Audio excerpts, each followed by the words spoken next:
আসসালামু আলাইকুম। এই তো আজকে চলে আসলাম জ্বালানিপু মালয়েশিয়া বিকেলবেলার অবস্থা আপনাদেরকে দেখানোর জন্য। দেখেন, প্রতিদিন এই টাইমে প্রচুর জ্যাম থাকে রাস্তায়, বিশেষ করে কিল থেকে বাইরে যারা বাইরের ডিস্ট্রিক্টে থাকে, সেলাঙ্গর, তারপর কাজাং, বিভিন্ন জায়গায় থাকে, তারা ওইখান থেকে সকালে এসে ডিউটি করে কোলারামপুর।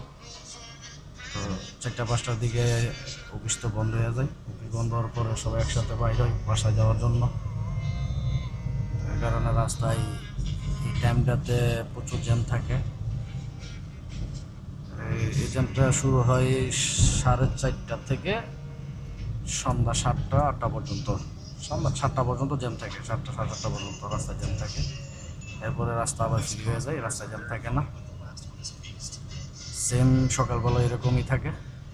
সকালবেলা 8টার সময় অফিস খুলে, তো যারা দূরে থাকে দূরে থেকে এসে অফিস করে,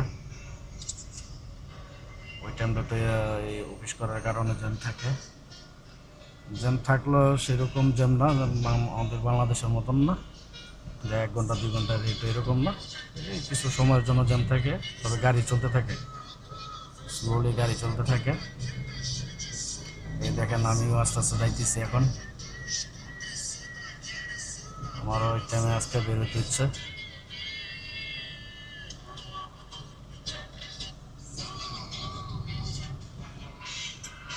এটা হচ্ছে মালয়েশিয়া কোলালামপুর জালানিপু বলে, জালানিপু। এই রাস্তা দিয়ে ক্যাপং যাওয়া যায়, সালাইং রাস্তায় ঢোকা যায়, জালান কোয়ান্তাং ঢোকা যায়, সিকাম্বুত যাওয়া যায়। এই রাস্তা দিয়ে বিভিন্ন রাস্তায় যাওয়া যায়।